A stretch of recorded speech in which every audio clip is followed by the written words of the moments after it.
First contact.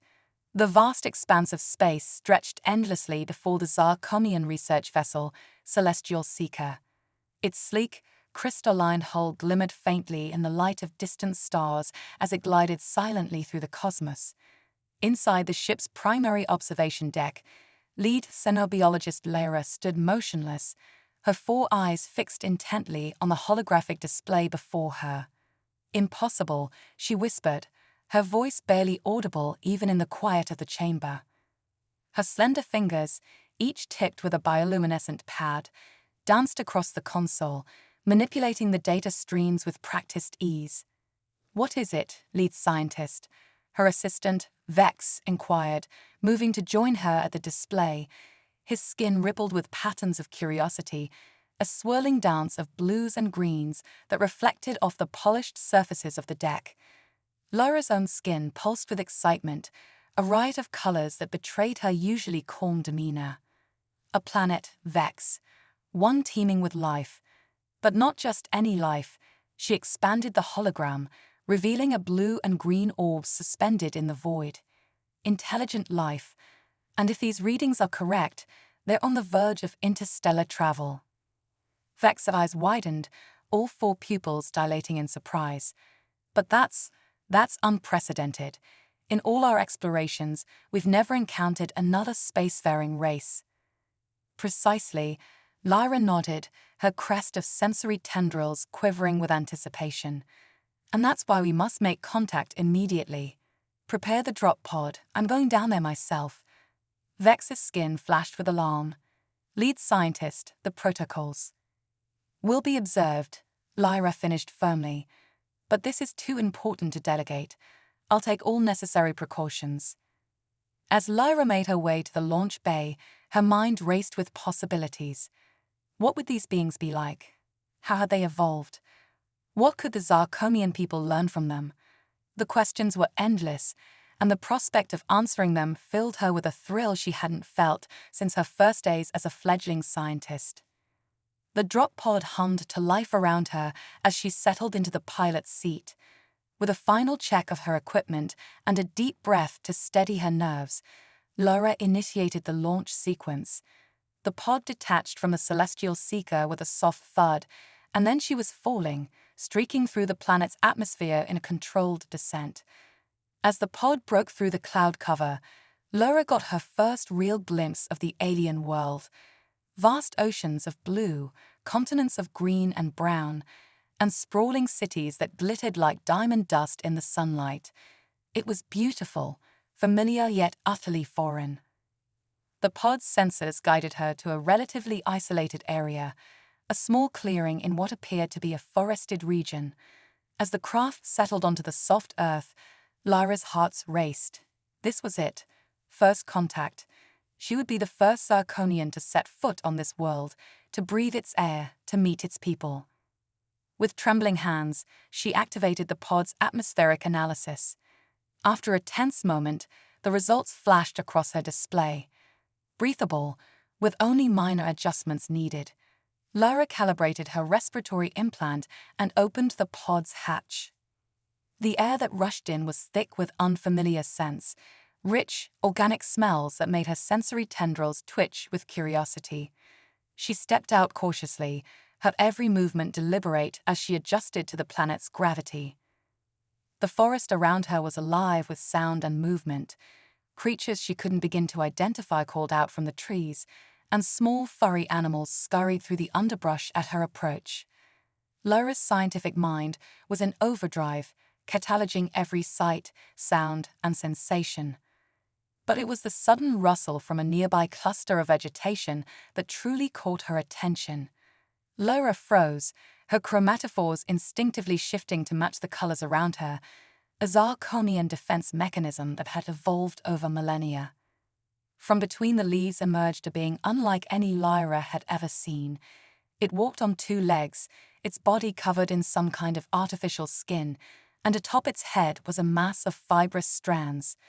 But it was the creature's eyes that captivated Lyra, 2 of them, set in a flat face, radiating intelligence and, was that fear? The being stumbled backward, its mouth opening and closing rapidly. Sounds emerged, A language, Lyra realized with a start. Her universal translator worked furiously to decipher the alien tongue. Holy shit, the translation finally came through. What are you? Lyra's heart skipped a beat. Communication. She raised her hands slowly, palms outward in what she hoped was a universal gesture of peace. Greetings, she said, her own melodious language transformed by the translator into sounds the alien could understand. I am Lyra, lead xenobiologist of the Zarkonian Science Academy. I come in peace, seeking knowledge and friendship. The alien, a human, Lyra's rapidly updating database informed her, seemed to relax slightly, though its eyes remained wide with wonder and apprehension. I'm David, it said hesitantly. David Chen. I'm a park ranger. Are you really an alien? Lyra's skin rippled with amusement. From your perspective, yes, just as you are alien to me. May I approach, David Chen? I assure you, I mean no harm. David nodded slowly, and Lyra took a careful step forward. As she did, a beam of sunlight broke through the canopy above, illuminating her form. David gasped as Lyra's skin shimmered with iridescent patterns, a physiological response to the sudden light. You're beautiful, David breathed, then immediately flushed a deeper color. Lyra noted this with fascination, some kind of emotive response expressed through the circulatory system. Thank you, Lyra replied, her own skin flushing with patterns of pleasure at the compliment. Your species is quite remarkable as well. There is so much I wish to learn about you. David's posture relaxed further, curiosity seemingly overcoming his initial fear. Yeah, I've got about 1,000,000 questions too. Like, how did you get here? Are there others? What's your planet like? Lyra's sensory tendrils quivered with excitement. This was why she had become a xenobiologist, the thrill of discovery, the exchange of knowledge with new forms of life. I arrived in a small craft, launched from our research vessel in orbit, she explained, gesturing back towards her pod. And yes, there are others, though I am the first to make landfall. As for my planet, Lyra paused, considering how to describe her homeworld to this alien being. It is both like and unlike your own. We have oceans and continents, forests and deserts, but our flora and fauna are vastly different. Our sun is older, cooler, and our atmosphere is richer in noble gases. David listened with rapt attention, his earlier fear seemingly forgotten in the face of this cosmic show and tell. This is incredible, he said, shaking his head in disbelief. I mean, we've always wondered if we were alone in the universe, and now, he trailed off, gesturing at Lyra with a laugh of pure wonderment. Lyra's translator didn't quite know what to make of the laugh, but she understood the sentiment behind it. We have long wondered the same, she admitted. Our people have explored the stars for generations, hoping to find others like ourselves, and now we have. A moment of profound understanding passed between them, two beings, separated by vast gulfs of space and biology, yet united in their shared curiosity about the cosmos and each other. The moment was broken by a sudden chirping sound from David's waist. He jumped, then pulled out a small device. Shit, it's the station, he muttered. They're probably wondering why I haven't checked in. He looked at Lyra, conflict clear on his expressive face.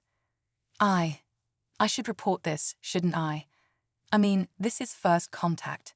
This is huge. Lyra considered for a moment. Her own people had protocols for this very situation, carefully crafted plans for introducing themselves to a new spacefaring race. But standing here, in this alien forest with this fascinating creature, those plans seemed somehow inadequate. Perhaps, she said slowly, we could keep this encounter between us for now. Give our peoples a chance to know each other on a smaller scale first. There will be time for official introductions later. David seemed to mull this over, then nodded. Yeah, that makes sense. This is all a bit overwhelming.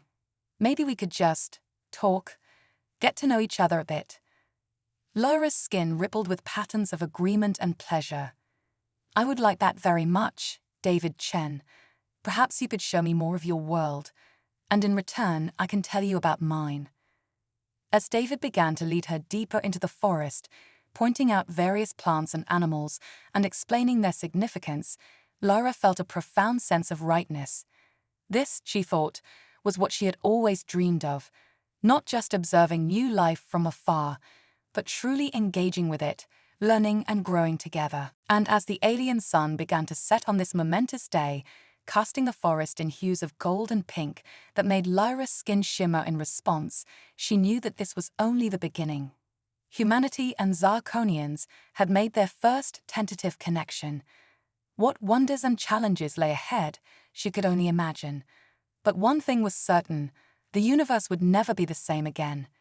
Alien Biology 101. As the golden hues of Earth's sunset faded into twilight, Lyra and David found themselves seated at the edge of a serene lake.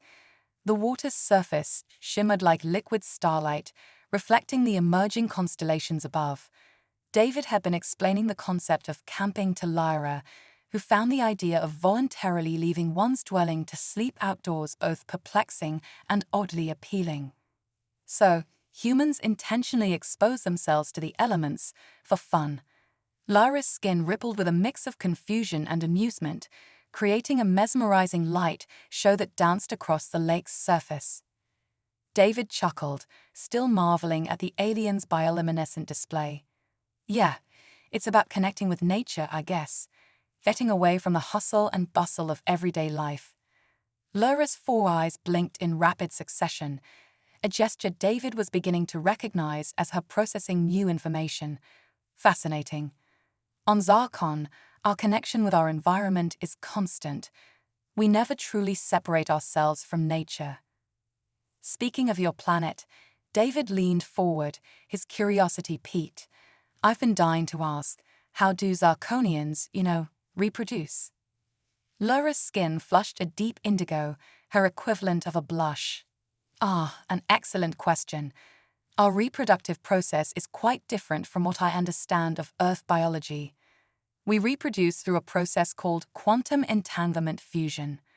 David's eyebrows shot up. "Quantum, what now?" Lyra's tendrils quivered with excitement at the chance to explain. When two Zarkonians decide to procreate, they enter a special chamber filled with a gaseous mixture of exotic particles. Their bodies release specialized gametes that become quantum entangled. These entangled particles then fuse, creating a new consciousness that's a perfect blend of both parents. David's jaw dropped. Wow. So no physical contact at all." "Correct," Lyra nodded. "The actual birth happens when the new consciousness is downloaded into a specially grown organic vessel. The whole process takes about 3 of your Earth months." "That's incredible," David marveled. "So different from how we do things here." Lyra's skin shimmered with curiosity. "Yes, I've been meaning to ask about human reproduction. My preliminary research suggests a process involving direct physical contact and internal gestation, but the details are unclear." David felt his face grow hot. Yeah, it's a bit more hands-on than your method." He cleared his throat awkwardly. "Basically, when a man and a woman engage in sexual intercourse, the man's sperm fertilizes the woman's egg. The fertilized egg then grows inside the woman's uterus for 9 months before being born." Lyra's eyes widened, all 4 pupils dilating in shock. "Wait, humans reproduce like that? You mean the offspring grows inside one of the parents? For 9 months?" David couldn't help but laugh at Lyra's incredulous reaction. "Yeah, that's how it works for us. I guess it does sound pretty wild when you put it like that. But the logistics." Lyra sputtered, her skin flashing rapid patterns of disbelief and fascination. "The resource allocation, the physical strain. How does the host parent function during this time?" "Well, it's not easy," David admitted. "Pregnant women often experience a range of symptoms: morning sickness, fatigue, mood swings. But the human body is pretty amazing at adapting." Lyra's tendrils were practically vibrating with curiosity, and the birth process itself. How does the offspring exit the host parent? David winced slightly. Well, it's intense. There's a lot of pain involved, but women's bodies are designed to handle it. Though nowadays, we have medical interventions to help if needed. Extraordinary, Lyra breathed, her skin pulsing with a mix of awe and something akin to sympathy. Your species endures so much to bring new life into the world. It's admirable. David smiled, feeling a sudden surge of pride in humanity's resilience. Thanks. I never really thought about it that way before. I guess we do go through a lot to keep our species going. Indeed, Lyra nodded sullenly. This physical and emotional investment in reproduction, it must create strong bonds between parents and offspring. Yeah, generally it does, David agreed. Though like everything with humans, it's complicated. Family dynamics can be messy. Lyra's skin rippled with intrigue. Messy. How so? David sighed, running a hand through his hair. Well, not all parents are good parents.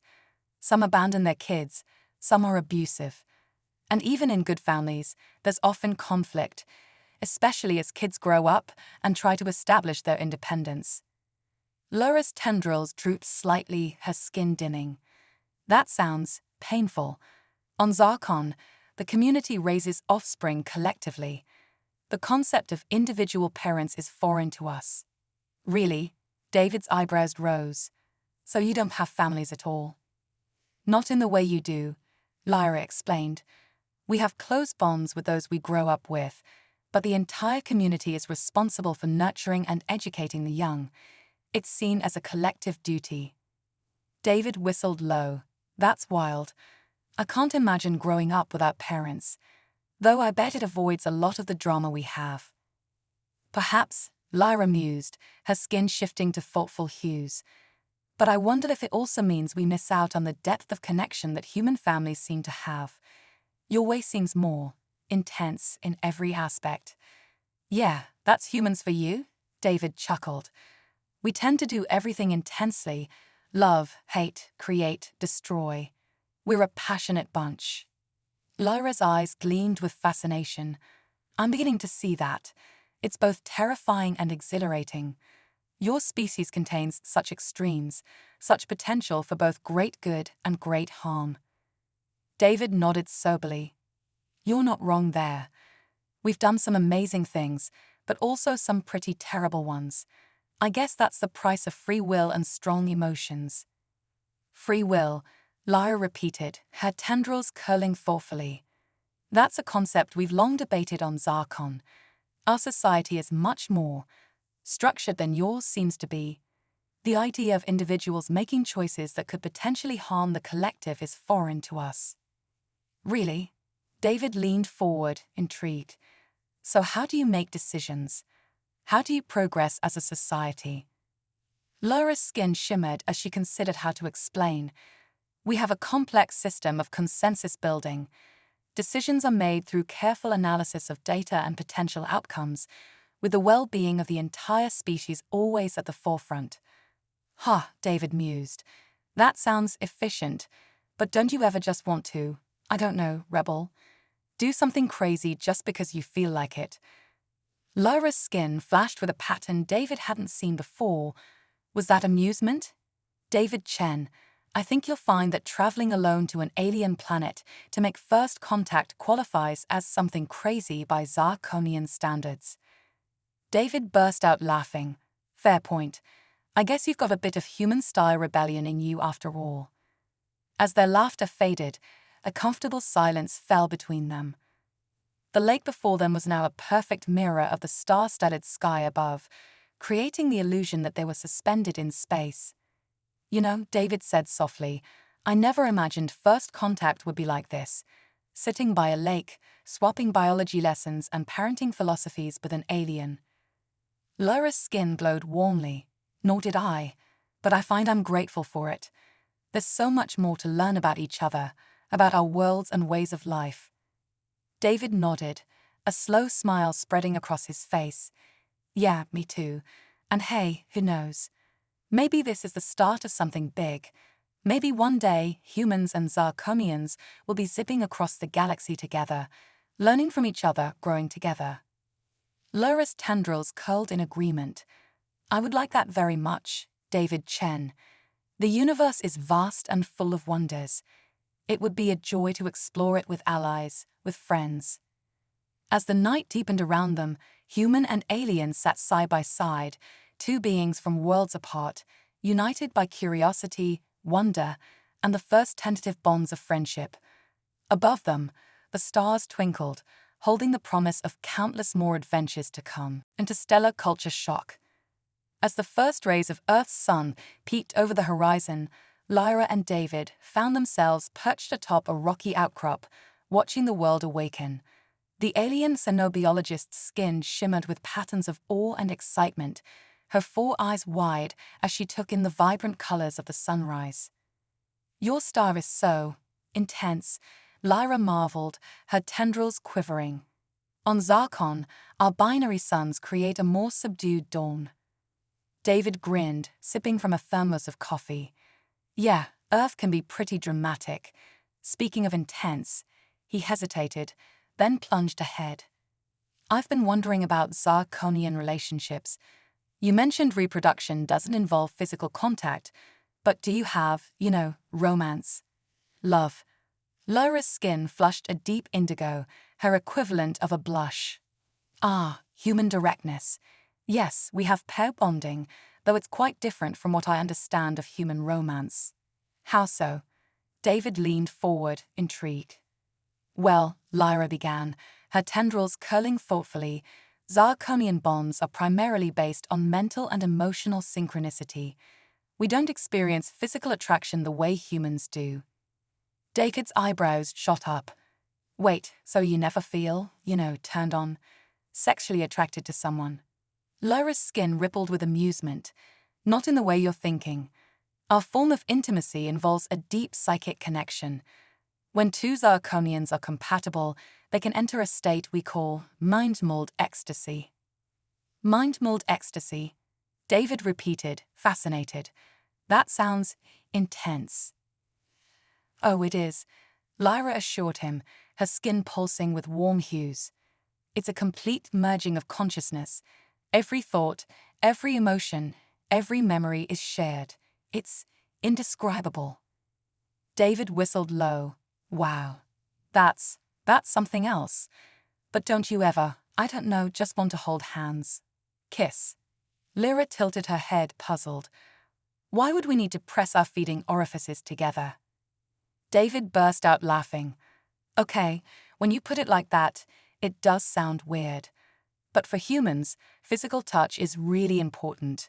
It releases all sorts of feel-good chemicals in our brains. Fascinating, Lyra murmured, her eyes gleaming with scientific curiosity. So human intimacy is a biochemical process as well as an emotional one. Yeah, I guess you could say that, David nodded. But it's more than just chemistry. When you're with someone you love, holding them, kissing them, it's like the whole world disappears. It's just you and them. Lyra's skin shimmered with intrigue. That sounds not entirely dissimilar to mind-mold ecstasy. Perhaps our species aren't as different as we thought in this regard. David smiled. Maybe not. Love's pretty universal, I guess, even if the way we express it is different. A comfortable silence fell between them as they watched the sun climb higher in the sky. Suddenly, Lyra's tendrils stiffened, her skin flashing with alarm patterns. David, she said urgently, I'm receiving a communication from the celestial seeker. Something's wrong. David felt his heart rate spike. What is it? Lyra's eyes narrowed as she focused on the internal message. It's, oh no. David, a large object has entered Earth's orbit. It's not one of ours. What? David jumped to his feet. Like another alien ship. Lyra shook her head, her skin pulsing with worry. No, it appears to be an asteroid. A large one, and it's on a collision course with Earth. David felt the blood drain from his face. An asteroid? How big are we talking? Based on the Seeker's scans, Lyra said grimly. It's approximately 5 kilometers in diameter. If it impacts, the devastation would be catastrophic. Jesus, David breathed, his mind reeling. We need to warn someone. The government, NASA, someone who can do something. Lyra's tendrils curled in agreement. Yes, but we must be careful. My presence here is still unknown to your authorities. Revealing myself could cause panic, complicate the response. David ran a hand through his hair, thoughts racing. Okay, let me think. I have a friend who works for NOAA. She might be able to get us in touch with the right people without revealing your existence right away. Lyra nodded, her skin shimmering with determination. A sound plan. But David, there's more. The Celestial Seeker has technology that could help divert the asteroid. We may be Earth's best chance. David stared at her, a mix of hope and disbelief on his face. You mean you can save us? We can try, Lyra said solemnly. But it will require cooperation between our peoples. Are you ready for that, David? To be the bridge between Earth and Zarkon? David took a deep breath, squaring his shoulders. I don't think I have a choice. The fate of my entire planet is at stake. Whatever it takes, I'm in. Lyra's skin glowed with warmth and respect. Then let us begin. The clock is ticking, and we have a world to save.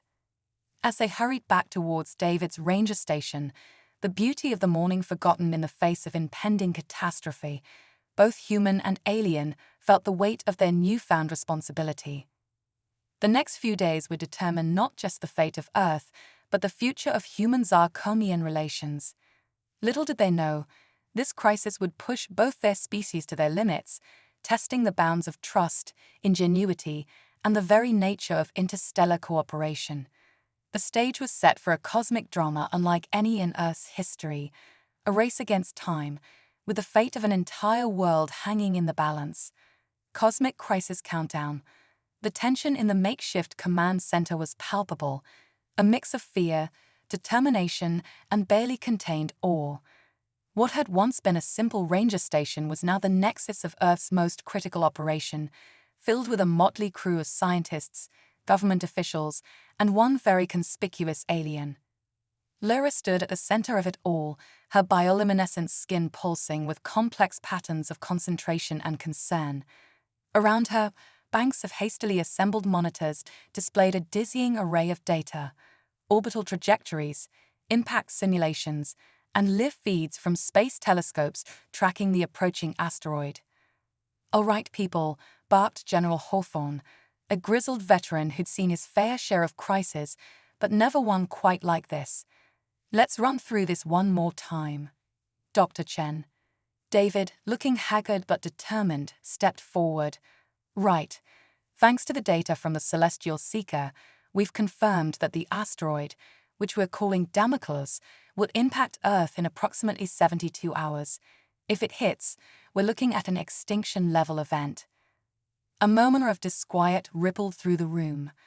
Lyra's tendrils quivered, sensing the spike in human anxiety. However, David continued, his voice steadying, "We have a plan, Lyra." The alien xenobiologist moved to the central holographic display, her 4 eyes scanning the assembled humans. The Celestial Seeker is equipped with technology that could potentially alter Damocles' trajectory. We call it a quantum gravity tractor beam. Dr. Samara Patel, a renowned astrophysicist, leaned forward, her eyes sparkling with scientific curiosity despite the dire circumstances. Quantum gravity? That's beyond anything we've even theorized. Lyra's skin flickered with what David had come to recognize as a mix of pride and amusement. Indeed, our understanding of space-time manipulation is somewhat more advanced than Earth's current level. Somewhat, General Hawthorne muttered, shaking his head in disbelief. The challenge, Lyra continued, is that the Celestial Seeker alone doesn't have enough power to divert an object of Damocles' mass. We need to amplify the beam. David picked up the thread. That's where we come in. We're proposing a joint human-Zarkonian operation. We'll use Earth's most powerful particle accelerators, linked together and recalibrated to Lyra's specifications, to create a planet-wide array that can boost the Seeker's tractor beam. The room erupted in a cacophony of voices, questions, objections, and exclamations of disbelief. General Hawthorne's booming voice cut through the chaos. Quiet. I know this sounds like science fiction, people, but it's our best shot. Dr. Patel, your assessment. Samara stood, her face a mask of concentration. It's audacious. Unprecedented. But the math checks out. If we can pull this off, it could work. If, the general emphasized. That's a mighty big if, Doctor. With respect, General, Lyra interjected, her skin pulsing with determination. We don't have the luxury of doubt. Every moment we delay reduces our chances of success. A tense silence fell over the room. Then, slowly, the General nodded. All right, let's do this. You have the full cooperation of every major government on Earth. Whatever you need, you've got it. As the room burst into action, David felt a gentle touch on his arm. He turned to find Lyra beside him, her tendrils curled in a gesture he'd come to associate with concern. David, she said softly, there's something I haven't told the others. The quantum gravity manipulation, it's dangerous. If something goes wrong, if the calculations are off by even a fraction. David felt a chill run down his spine. What? What could happen? Lyra's skin dimmed, her patterns becoming muted. We could inadvertently create a micro-black hole. The results would be catastrophic. David's eyes widened in horror. But that would be worse than the asteroid impact. Potentially, yes, Lyra admitted. That's why I need you to promise me something, David. If things start to go wrong, if you see any signs of gravitational anomalies, you must shut down the Earthside array immediately, regardless of the consequences to Damocles' trajectory. David swallowed hard, the weight of this responsibility settling heavily on his shoulders. I understand. But Lyra, why tell just me? Shouldn't the others know? Lyra's tendrils curled tightly. If they knew the full risks, they might hesitate. We can't afford that. I'm trusting you, David, because I've come to believe in human intuition. You'll know if something's wrong. You'll feel it. Before David could respond, alarms began blaring throughout the command center. Dr. Patel's voice rang out, tense with urgency. We've got a problem. Damocles is breaking up. Multiple fragments, all on collision courses. General Hawthorne cursed colorfully. How long do we have? Impact in 36 hours, Dr. Patel replied grimly. The room erupted into frenzied activity. Amidst the chaos, David and Lyra locked eyes, or rather, David's 2 eyes met Lyra's 4. In that moment, a wordless understanding passed between them. Whatever happened next, they were in this together, human and alien, united in a desperate bid to save Earth. As they turned to face the challenges ahead, neither could shake the feeling that the next day and a half would determine not just the fate of one planet, but potentially the future of interstellar relations. The clock was ticking, the stakes couldn't be higher, and the greatest adventure in human history was about to unfold. Little did they know, the true test of their newfound alliance was yet to come, a cosmic crucible that would push both species to their very limits and beyond. Quantum Gambit. The world held its breath as the final hours ticked away. Across the globe, particle accelerators hummed with unprecedented power, their energies focused on a single desperate goal.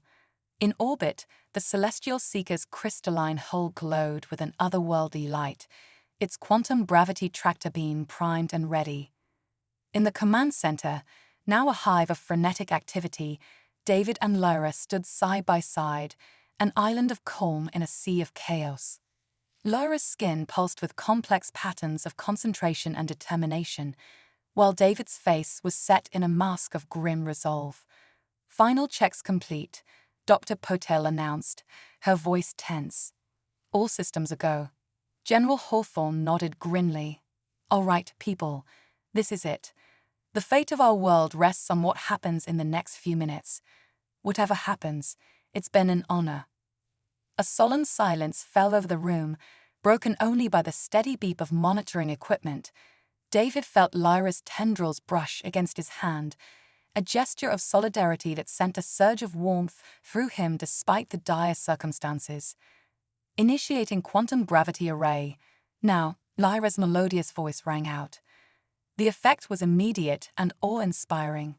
On the main view screen, streams of energy from Earth's particle accelerators coalesced into a shimmering web that enveloped the planet. In orbit, the celestial seeker's tractor beam flared to life, amplified 1,000-fold by the Earth-based array. For a moment, nothing seemed to happen. Then, slowly but surely, the fragments of demicles began to shift. "It's working," Dr. Petal exclaimed, her eyes wide with wonder. "The asteroid fragments are changing course." A cheer went up from the assembled team, but David noticed Lyra's tendrils quivering with tension. "What is it?" he whispered. "Something's not right," Lyra murmured, her 4 eyes narrowed in concentration. "The gravitational flux is unstable." As if on cue, alarms began blaring. The view screen showed the asteroid fragments spinning wildly, some seeming to elongate impossibly. "Gravitational shear is increasing exponentially," Dr. Petal reported, her voice tight with fear. "We're seeing spatial distortions around the largest fragments." David felt his blood run cold as he remembered Lyra's warning. "Micro black holes," he breathed. Lyra's skin flashed with urgent patterns. "We need to shut it down. Now." But before anyone could react, a blinding flash lit up the view screen. Where demicles had been, a swirling vortex of darkness now hung in space, growing larger by the second. "Oh God," someone whispered. "What have we done?" In that moment of stunned horror, Lyra made a decision that would change the course of history. Her skin began to glow with an intensity that hurt to look at directly, patterns swirling faster than the human eye could follow. "Lyra, what are you doing?" David cried, reaching for her. "What must be done?" she replied, her voice oddly distorted. "Forgive me, David, and thank you for everything." Before anyone could stop her, Lyra's form began to shimmer and distort. With a sound like reality itself tearing, she vanished in a flash of light. On the view screen, a new point of brilliance appeared near the growing black hole. It pulsed once, twice, and then expanded in a dazzling explosion of energy that engulfed the spatial anomaly. For a heart-stopping moment, it seemed as if the fabric of space itself was being torn apart. Then, as suddenly as it had begun, it was over. The view screen showed only empty space where both Damocles and the black hole had been. Silence fell over the command center, broken only by the soft bleep of instruments and the occasional sob of relief or disbelief. What just happened?" General Hawthorne asked, his gruff voice uncharacteristically quiet. David stared at the spot where Lyra had stood moments before, his mind struggling to process what he'd just witnessed. "She sacrificed herself," he said softly.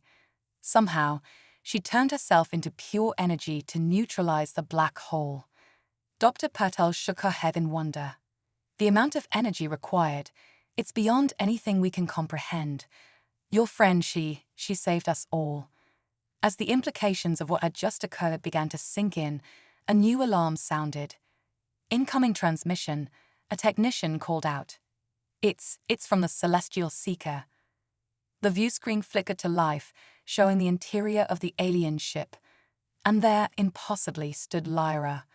Her form was translucent, flickering like a hologram, but unmistakably her. "Greetings, friends," she said, her voice echoing strangely. "I apologize for the dramatic exit. The quantum transformation was not something I was entirely certain I could survive." "Lyra," David exclaimed, his heart leaping. "You're alive. But how?" Lyra's skin rippled with what might have been amusement. "It seems the universe had other plans for me, David. The process of becoming pure energy and reforming, it's changed me. I'm not entirely sure what I am now." As if to demonstrate, Lyra's form flickered and reappeared across the room, next to David. He reached out instinctively, his hand passing through her shimmering form. "I exist somewhere between energy and matter now," Lyra explained. "It's quite extraordinary. The things I can perceive, the knowledge I can access, it's beyond anything I could have imagined." General Hawthorne cleared his throat. "So, what happens now?" Lyra's form solidified slightly, her expression becoming serious. "Now we face the future together. This crisis has proven that our species are stronger united than apart. There is so much we can learn from each other, so much we can accomplish together." She turned to David, her 4 eyes meeting his 2 with an intensity that took his breath away. "If you're willing, David, I'd like you to be Earth's ambassador to the stars. There's a whole universe out there waiting for us to explore." David felt a grin spreading across his face despite the emotional whirlwind of the past few minutes. "Are you kidding? I wouldn't miss it for the world." As the command center erupted in cheers and congratulations, David and Lyra shared a moment of quiet understanding. They had faced the ultimate crisis together and come out the other side changed, but united.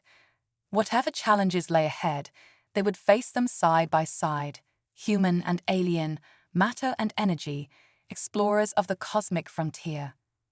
The dawn of a new era of interstellar cooperation had begun, born in the crucible of near catastrophe. And at its heart stood an unlikely pair, a park ranger from Earth and its xenobiologist turned energy being from the stars, their fates now inexorably intertwined. As news of Earth's salvation and the existence of alien life spread across the globe, humanity looked to the stars with new eyes filled with wonder, hope, and the promise of